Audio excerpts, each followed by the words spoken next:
Vēl svētdienas vakarā prezidents Trumps paziņoja, ka viņš ir panācis vienošanos ar Irānu, lai izbeigtu karu. Esmu ļoti priecīgs to teikt, ļoti satraukts. Līgums ir pilnībā parakstīts.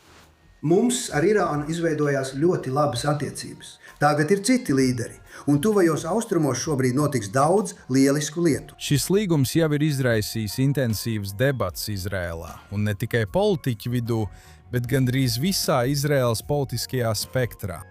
Ir nopietnas bažas, ka, lai gan vienošanās varētu mazināt tūlītēju spriedzi, tā neatrisina pašus galvenos jautājumus. Irānas kodolambīcijas joprojām paliek neskartas, un ir apšaubāms, vai tās nākotnē tiks atrisinātas. Un viņu atbalstīto grupējumu tīkls, šie taustekļi, kas apņem Izraēlu, nav demontēts un nav daļa no vienošanās. Šis nav tas darījums, ko lielākā daļa izrēliešu būtu uzrakstījuši. Tajā pašā laikā nav iespējams apspriest šo brīdi, neskatoties uz plašāku stratēģisko ainu. Mazāk nekā pirms 3 gadiem, pēc 7. oktobra daudz uzskatīja, ka Izraēlas atturēšanas spējas ir pilnībā sabrukušas. Tomēr kopš tā laika Izraēla ir karojuši 7 frontēs, vājinājusi Irānas reģionālo tīklu, tieši uzbrukusi Irānas aktīviem un atjaunojusi savu statusu kā dominējošais militārais spēks tuvajos austrumos. Varbūt pats nozīmīgākais ir tas, ka premjerministrs Benjamins Netanjahu ir sadarbojies ar prezidentu Donaldu Trumpu, tā kā to nav darījis neviens cits Izraēlas premjerministrs iepriekš, palīdzot izveidot bezprecedenta stratēģisko sadarbību starp Jeruzalemi un Vašingtonu. Rezultātā ir notikusi reģionāla transformācija, ko daudz uzskatīja par neiespējamu vēl pavisam nesen. Pēdējie Pentagona novērtējumi ir raksturojuši Izraēlu kā Amerikas parauga sabiedroto. Izraēla ir vienīgā valsts, kas saņēmusi šo atzinību no Pentagona. Izraēla ir valsts, kurai ir gan spēja, gan vēlme izmantot militāru spēku, lai aizstāvētu kopīgās intereses un vērtības. Tomēr panākumu neizslēdz politiskās debates, īpaši ne Izrēlā. Svētdienas vakarā parakstītais līgums nekavējoties ir kļuvis par centrālo politisko jautājumu. Izraēlas kritiķi apgalvo, ka Izrēlai vajadzēja panākt vairāk. Citi norāda uz ziņojumiem par spriedzi starp prezidentu Trumpu un premjerministru Netanjahu. Un ņemot vērā, ka vēlēšanas visticamāk ir gaidāmas, daudz no argumentiem, ko dzirdam šodien, visticamāk kļūs par centrālajām tēmām turpmākajās politiskajās cīņās.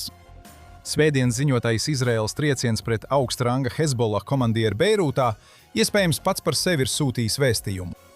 Neatkarīgi no diplomātiskajiem notikumiem, Izraēla plāno saglabāt rīcības brīvību, ja ir apdraudēta tās drošība. Lai palīdzētu mums saprast, kā šie jautājumi tiek interpretēti politiski un kā opozīcija varētu mēģināt tos izmantot savā labā. Turpmākajos mēnešos es runāju ar pieredzējušo politisko analītiķi Gilu Hofmanu, vecāko vēlēšanu analītiķi kanālā I24 News un bijušo laikraksta The Jerusalem Post politisko korespondentu.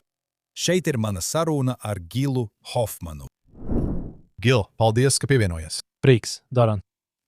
Izskatās, ka uz galda ir vienošanās un tinte vēl nav nožūsi. Bet ko mēs patiesībā zinām par šo darījumu? Kas notiek? Mēs zinām, ka Irāna saņems daudz naudas, īpaši neko nedarot. Mēs zinām, ka tas paredz pamieru, ka mums jau mēnešiem ilgi ir bijis pamiers, kurā otra puse nav ievērojusi pamieru. Un tomēr ir pamats cerībai.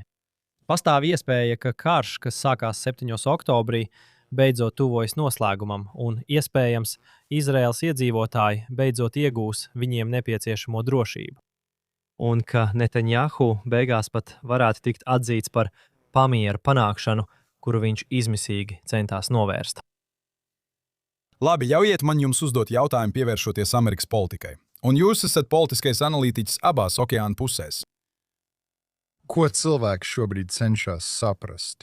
Kā prezidents Trumps varēja parakstīt vienošanos, kas izskatās šādi, ja tā šķietam ir pretrunā ar tik daudz ko no tā, ko viņš ir teicis? Un ne tikai tas, ko viņš ir teicis, bet arī tas, ko viņš ir darījis, vai ne? Cilvēki vienmēr saka, skatieties uz to, ko Trumps dara, neskatieties uz to, ko viņš saka. Jo varētu teikt, ka tas viss ir tikai dūmi un spoguļi. Bet viņš īstenoja 2 kārus ar Irānu, nometa milzīgu daudzumu amerikāņu munīcijas, zaudēja amerikāņu karavīrus, šķita, ka viņš ir apņēmies sasniegt šo mērķi. Kas ir tās politiskās spējas, kas šo vienošanos salika kopā? Gāzes cenas Amerikā. Cilvēki ir noguruši un apnikuši maksāt pārāk daudz. Cilvēki ir noguruši un apnikuši no kara. Cilvēki ir noguruši un apnikuši no tā, ka viņš, viņu skatījumā, neliek Ameriku pirmajā vietā. Un viņš ir mēģinājis izskaidrot, kāpēc tas tā ir, bet tas nav sasniedzis cilvēkus. Viņam tuvojas vidustermiņa vēlēšanas. Republikāņu kandidāti, kuri šaubās, ir izmisuši, lai karš vairs nebūtu viņu acu priekšā, lai tas nebūtu jautājums viņu kampaņā. Viņam ir jāuzvar šajās vēlēšanās. Viņam ir jāsaglabā vismaz viena kongresa palāta, lai pēdējos pāris gados amatā varētu būt efektīvs. Zini, tu esi dzimis Čikāgā un arī nepārāk tālu no manas dzimtās Detroitas. Tu šobrīd sēdi Čikāgā. Tu esi republikāņu vēlētājs. Vai viņam izdosies to pārdot kā panākumu? Es saprotu, ka ar šīm interesēm viņš atvelk atpakaļ lidmašīnas un karavīrus. Bet vai tu domā, ka viņam tas izdosies? Pirmkārt, Čikāgā nav neviena republikāņu vēlētāja, un tā ir ļoti, ļoti tālu no Mičiganas. Tu būtu vienīgais. Tātad Čikāgieši vienmēr grib teikt, ka Mičigana ir tālu, bet mēs gribam ticēt, ka esam tuvu Čikāgai kā neliels taupības pasākums. Tātad. Jums vajag nedaudz izklaidēties, es saprotu. Bet paskatieties, cilvēki Amerikā pēc nedēļas šo karu vairs neatcerēsies. Tas viņiem nebija nekas īpašs. Tikai sekas lika ieslēgt televizoru, kad es kara laikā biju Amerikā. Viņi neziņo par to, kuras raķešu bāzes tiek bombardētas Irānā. Viņi ziņo par degvielas cenām un to, kā tas ietekmē vidējo amerikāni. Tāpēc, kad karš ir beidzies, tas viņiem vairs nav svarīgi. Un tieši to Trumps arī vajag. Viņam tagad būs iespēja svinēt Amerikas Savienoto Valstu 250 gada dienu, iegūt pozitīvas virsrakstus, varbūt atkal novērst cilvēku uzmanību, ļaut viņiem nedaudz izklaidēties. Pasaules kauss es esmu dzirdējis baumas, ka Amerikā notiek futbola spēles. Es neesmu redzējis nekādu reālu pierādījumu un arī neplānoju to darīt, bet tas dažus cilvēkus aizņem. Prezidentam tikko bija dzimšanas diena. Viņam piekdien būs parakstīšanas ceremonija. Viņš mēģinās izlikties, ka ir panācis pasaules mieru. Lai jau viņam tiek. No tā, par ko mēs šeit runājam, būtībā izriet, ka amerikāņi neuzskata Irānu par tiešu draudu, vai ne? Es domāju, Izrēlā mēs katru rītu mostamies un katru vakaru ejam gulēt ar apziņu, ka Irāna burtiski šodien ir pār mums kā drauds, vai ne? Kā pagājušajā naktī mēs gājām gulēt. Mēs visi skrējām, ziniet, domājot, ka mums būs jāskrien uz patvērtni, un tas joprojām var notikt šorīt. Tas var notikt arī rīt. Prezidents Trumps, manuprāt, tikko teica tieši pirms mēs apsēdāmies, ka, ja netiks panākt kodolvienošanās un viņi neatteiksies no kodolprogrammas, būs sekas. Lietas visu laiku mainās. Tas bija tur. Vai jūs, prāt, šeit bija kāda palaista garām iespēja, ar kuru mēs varējām pārliecināt amerikāņu tautu, ka šeit pastāv draudi? Pirmkārt, pusē amerikāņu tautas Donalds Trumps ir drauds. Mēs viņus nepārliecināsim. Un tad otra puse, paskatieties, pat es aizgāju uzpildīt degvielu, un tā maksāja 4,79. Un es nodomāju, ka mani piekrāpa Donalds Trumps. Un tāpēc mums jāskatās no mūsu skatu punkta Izrēlā uz nopietnajiem jautājumiem.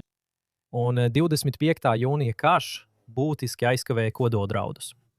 Šis karš ar to īpaši nenodarbojās. Šis karš risināja raķešu draudu problēmu un būtiski to aizkavēja.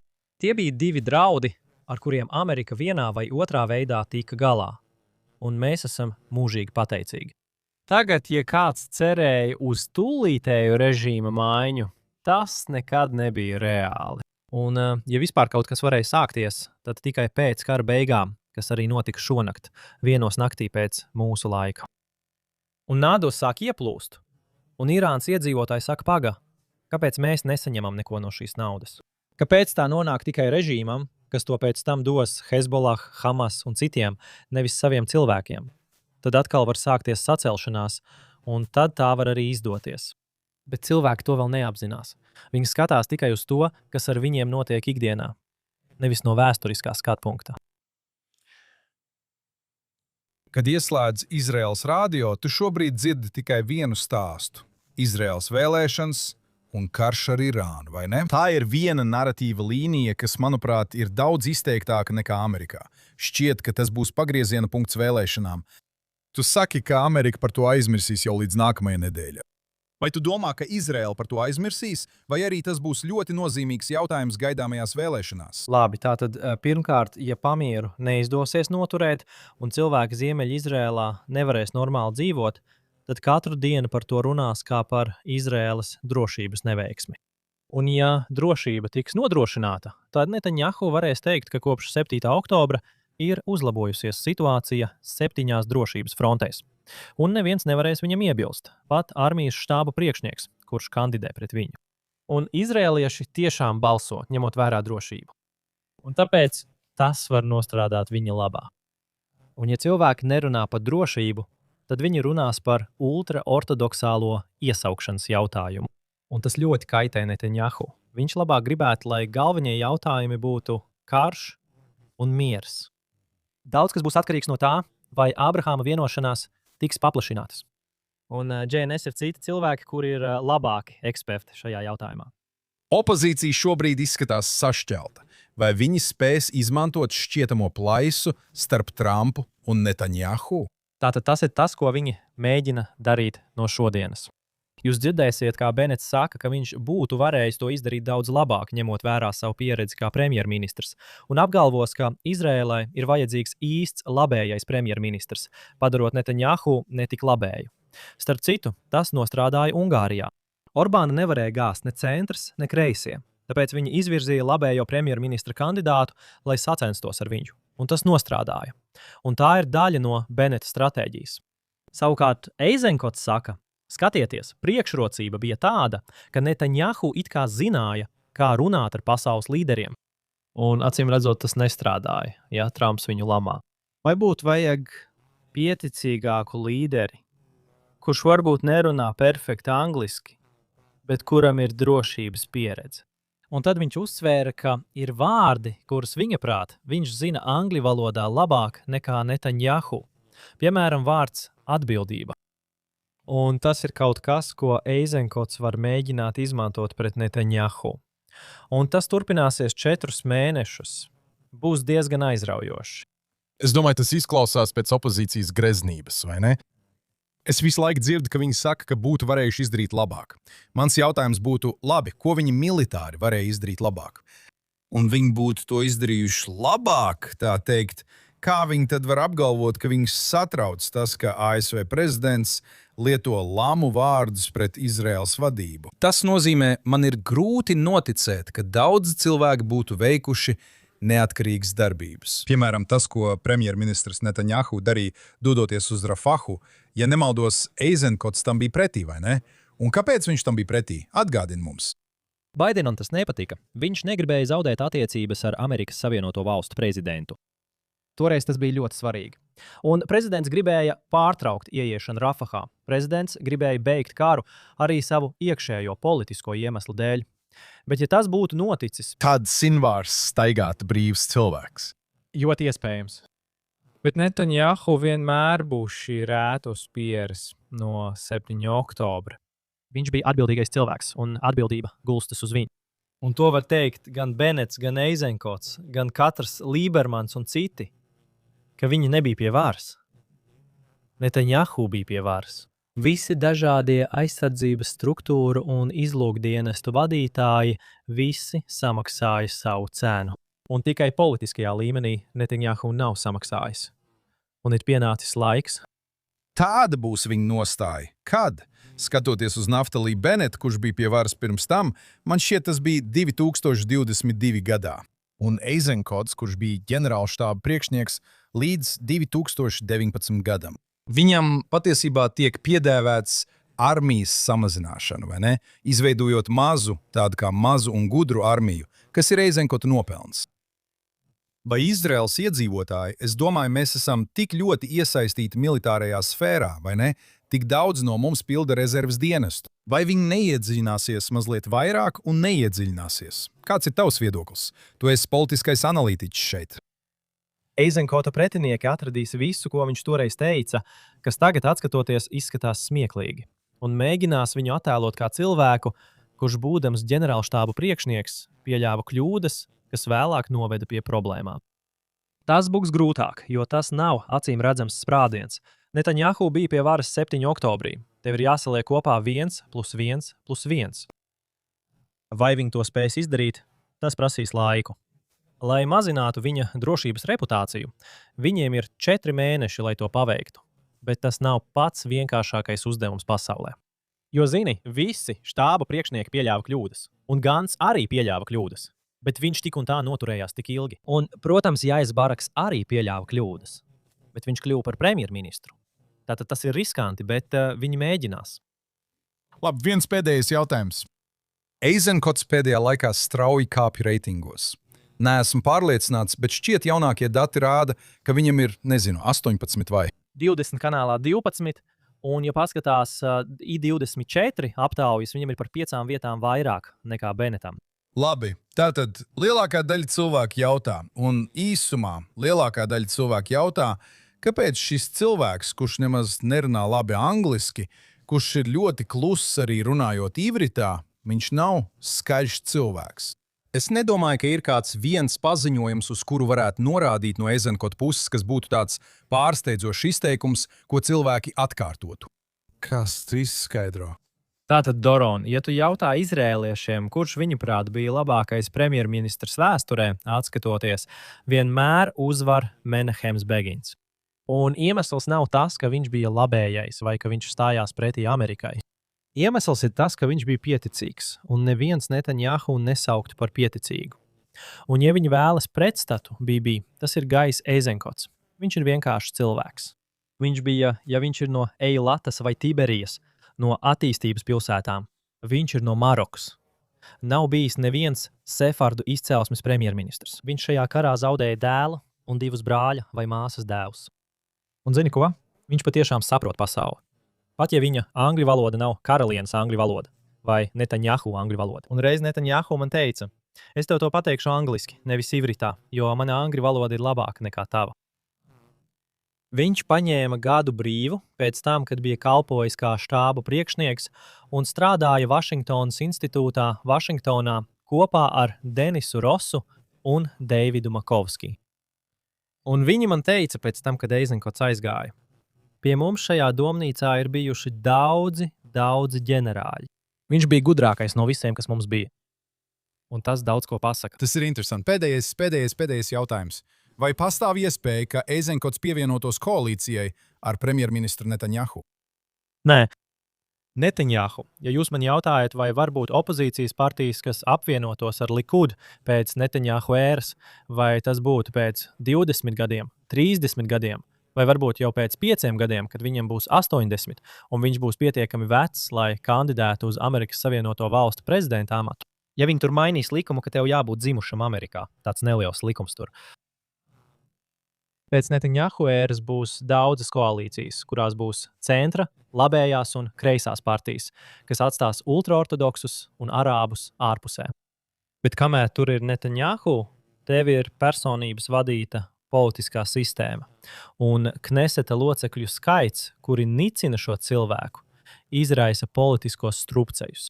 Un tieši tāpēc pašreizējā situācija aptaujās liecina, ka mums būs vairāk nekā vienas vēlēšanas. Mums varētu būt 2, varētu būt 3, varētu būt 5, kā tas bija no 2019 līdz 2022 gadam.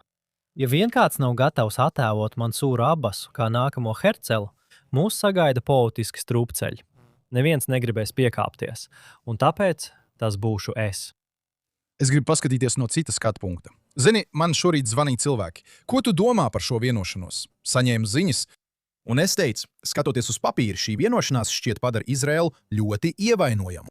Zini, ja Libāna patiešām ir iekļauta šajā vienošanās, Izraels rokas ir sasietas aiz muguras. Hezbollah turpina cīnīties un šaut raķetes uz mums.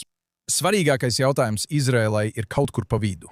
Mēs neesam pārliecināti, vai Irānai tiks atbrīvot līdzekļi. Līgumā, ko es lasīju, ir vārdi par Irānas atjaunošanu ar milzīgām, naudas summām. Bet no otras puses, kā es teicu, un man ļoti interesē tavs domas par to varbūt, tas ir svētība Izrēlai. Jo tas atkal nostājas pret teoriju, kurai premjerministrs ir ļoti uzticīgs, proti samazināt Izraēlas atkarību no Amerikas Savienotajām valstīm. Ja mēs to sakam, un man tiešām interesē, ko tu par to domā, es redzu, ka es gaidu atbildi šeit. Bet, ja mēs sakām, ka šis ir visvairāk Izraēla atbalstošais prezidents, kurš jebkad ir sēdējis Baltijā namā, zini, mēs to teicām pirms nedēļas. Tāpēc varam to teikt arī tagad. Jebkad sēdējis Baltijā namā. Un šķiet, ka amerikāņu intereses šeit sadurās ar Izraēlas interesēm. Vai tas nav tāds kā pēdējais spiliens, lai teiktu, labi, ja tas ir tas, ko mēs saņemam ar prezidentu Trumpu, kas būs tālāk? Mums tagad ir jāveic būtisks pārmaiņas. Tātad tu redzēji, Doron, kas notika, kad Netanjahu pieņēma lēmumu atbildēt uz Hezbollah uzbrukumu Ziemeļizrēlai, uzbrukot Beirūtā. Tu redzēji, kā Amerikas Savienoto Valstu prezidents viņu neuzbruka privāti. Gan Obama, gan Klintons lamāja Netanjahu privāti, nevis Izraēlas vakara ziņās, tā kā to darīja Trumps. Un Netanjahu, ja kas pierādīja, ka Izraēla ir Amerikas vasaļa vairāk nekā jebkad agrāk. Jo, lai gan viņš atbildēja, viņš par to saņēma tik smagu triecienu.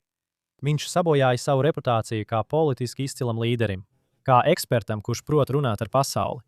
Viņš par to samaksāja savu cenu. Un Izraēla iespējams arī par to samaksāja cenu. Un kas notiks nākamnedēļ? Kad viņi pārkāps pamieru, vai mēs atbildēsim ar uguni, vai nē? Kā tu to dari pēc visa tā, ko tu esi pārcietis? Atbilde uz tavu jautājumu ir vēl par agru to teikt. Ļauj man tev pajautāt, jo tas jau ir kļuvis par tādu atkārtotu lietu, ko mēs redzam pēdējo 2 nedēļu laikā, kad prezidents tieši komentē, atklāti lamājās manās ziņās, un tev ir visi tie simboli. No otras puses, ko Izraēlas valsts premjerministram vajadzētu darīt? Tas nozīmē, viņš varētu vai nu neatbildēt ar uguni un nezaudēt atturēšanas spējas pret Hezbollah, vai arī atbildēt ar uguni. Un tieši to es domāju. Visvarīgākais cilvēks pasaulē ir neapmierināts, ka viss nenotiek pēc viņa prāta. Bet, ja Izraēla vispār nepretojas, šķiet, ka mūs vienkārši varētu pamest novārtā. Tā ir mana interese šeit. Jo Izraēlas premjerministra amats ir briesmīgs darbs. Ir pārsteidzoši, ka tik daudzi cilvēki to vēlas. Kad viņi redz, ko Netanjahu šobrīd pārdzīvo. Un tomēr Benets un Eizenkots darīs visu, ko spēs, katrs savā veidā, lai mēģinātu iegūt šo darbu, kas ir tik nepateicīgs un liek tev pastāvīgi atrasties starp 2 grūtiem risinājumiem. Balstoties uz to, ko jūs sakat, ja, es iedziļinos Izraēlas pašpaļāvības jautājumā un raugos uz to, kur Amerika ir šodien, es zinu, ka jūs Ameriku pazīstat labāk nekā es. Vai amerikāņi vai republikāņu partija šodien vēlas atbalstīt Izraēlu? Vai arī viņi mudina, lai Izraēla būtu neatkarīga? Republikāņu partija vairs nav tāda, kāda tā bija agrāk. Republikāņu partijā tagad ir vairākas balsis. Kad Takers Karlsons ir galējība vienā pusē, tas padara Marko Rubio, kurš ir tradicionālais republikānis, par pretstatu. Republikāņu balss izskatās kā galējība otrā pusē, tad J.D. Vancem ir jāspēlē kaut kur pa vidu. Un jārunā par to, ka Amerikai ir leģitīmi pieņemt lēmumus, kas ir Amerikas interesēs, nevis Izraēlas interesēs. Un kad jūs dzirdat viceprezidentu to sakam, Izraēlietim tas skan šokējoši. Kāpēc neviens viņu nenosoda par šādu izteikumu? Kāpēc tas ir pieļaujams? Bet tu domā, tas ir daudz labāk nekā tas, ko viņš teica. Un tāpēc Republikāņu partija sašķeļās daudzos dažādos virzienos. Un jebkas var notikt pēc Trumpa ēras beigām. Un Izraēlai ir jāgatavojas tam. Izraēlai ir jāgatavojas liesajiem gadiem, kas sekos. Tas ir ļoti, ļoti labs punkts. Es vēlos iedziļināties ļoti specifiskā Izraēlas iedzīvotāju sektorā, kuram manā podkāstā un vispār tiek pievērsta maz uzmanības, proti angliski runājošajā Izraēlas iedzīvotāju sektorā, kurā mēs abi esam daļa. Politiskā ziņā, vai tu vari sniegt kādu analīzi par to, kur šī populācija atrodas un kādas ir tās tendences? Es domāju, mēs varam runāt par frančiem, mēs varam runāt par krieviem. Kas šai populācijai ir svarīgi? Un ko tu dzirdi no viņiem? Šai populācijai ir svarīga, kā Izraēla izskatās ārvalstīs. Angliski runājošā populācija saprot labāk nekā jebkurš cits, arī pašreizējā Izraēlas valdība, cik slikti mēs šobrīd izskatāmies ārvalstīs, un ka to labot ir jābūt galvenajai prioritātei. Ja militāri tiek panākts pamiers, tad mēdīju kaujas lauks ir vienīgais, kas paliek. Un mēs atrodamies šajā karā. Mūsu vainu uztvers kā startautisku izstumto, līdzīgi kā aparteida Dienvidāfriku uz visiem laikiem, vai arī kā tos, kas izglābi pasauli no islāma fundamentālistiem, kodolieročiem un genocīda teroristiem. Tātad angliski runājošie var būt no visa politiskā spektra. No dažādām partijām ir ievēlēti kandidāti, kuru dzimtā valoda ir angļu. Bet šajā jautājumā es uzskatu, ka viņi ir vienoti. Un viņi redz, ka situācija ir izmisīga, un viņiem ir jāspiež uz jebkuru, kurš tiek ievēlēts par premjerministru, lai tas kļūtu par galveno prioritāti. Tā tam jābūt. Gils, es vēlos tev pateikties, ka pievienojies un piedalījies podkāstā, kā arī dalījies ar saviem politiskajiem ieskatiem. Būs interesanti redzēt, kā tas viss attīstīsies turpmākajos mēnešos. Bija prieks piedalīties tavā raidījumā. Paldies, Gils! Tas bija Džils Hofmans. Neatkarīgi no tā, vai cilvēks piekrīt Džila analīzē vai nē, šī diskusija izgaismo politisko diskusiju, kas visticamāk dominēs Izraēlas sabiedriskajā dzīvē turpmākajos mēnešos. Tomēr vienu faktu ir grūti ignorēt. Vairāk nekā 30 gadus premjerministrs Benjamins Netanjahu ir brīdinājis par Irānas draudiem ilgi pirms tas kļuva populāri, ilgi pirms Irānas kodolprogramma nonāca starptautiskās diplomātijas centrā. Premjerministrs Benjamins Netanjahu apgalvoja, ka kodolieročus iegūsi Irāna būtiski apdraudētu Izraēlu, tuvos austrumus un lielu daļu brīvās pasaules. Un atšķirībā no daudziem, kur tikai runāja par draudiem, viņš rīkojās. Šodien Izraēla aizņem 1/3 no 1% tuvajos austrumos. Tas ir 1/300 no tuvajiem austrumiem. Tomēr kopā ar Amerikas Savienotajām valstīm tā ir nodarījusi ievērojams zaudējums Irānas militārajai infrastruktūrai, pavājinājusi tās galvenos pilnvarotos un demonstrējusi spējas, kādas piemīt tikai dažām valstīm pasaulē. Taču stāsts nav beidzies. Irānas kodola ambīcijas nav pazudušas. Tās reģionālais tīkls joprojām ir bīstams. Un kamēr Irāna saglabā ceļu uz kodolieročiem, un iespējams, kamēr pašreizējais režīms paliek pie varas, tumšs mākonis turpinās karāties pār Izraēlu un reģionu. Šie jautājumi nepazudīs pēc šī līguma. Tā ir paliks Izraēlas politikas, Izraēlas drošības un Izraēlas attiecību ar Amerikas Savienotajām valstīm centrā vēl mēnešiem un visticamāk gadiem ilgi. Kamēr izraēlieši debatē par nākotni un gal galā pieņem lēmumus vēlēšanās, šie jautājumi ir pelnījuši vairāk nekā tikai saukļus. Tie ir pelnījuši faktus un faktu pārbaudi. Tie ir pelnījuši rūpīgu izvērtēšanu, un tie ir pelnījuši līderus, kuru nostājas un spriestspēja ir pārbaudītas visgrūtākajos apstākļos, kādus vien var iedomāties. Izraēlai priekšā stāvošie izaicinājumi ir pārāk nopietni, lai rīkotos citādi. Paldies, ka pievienojāties man, un tiekamies nākamreiz raidierakstā True East. Paldies!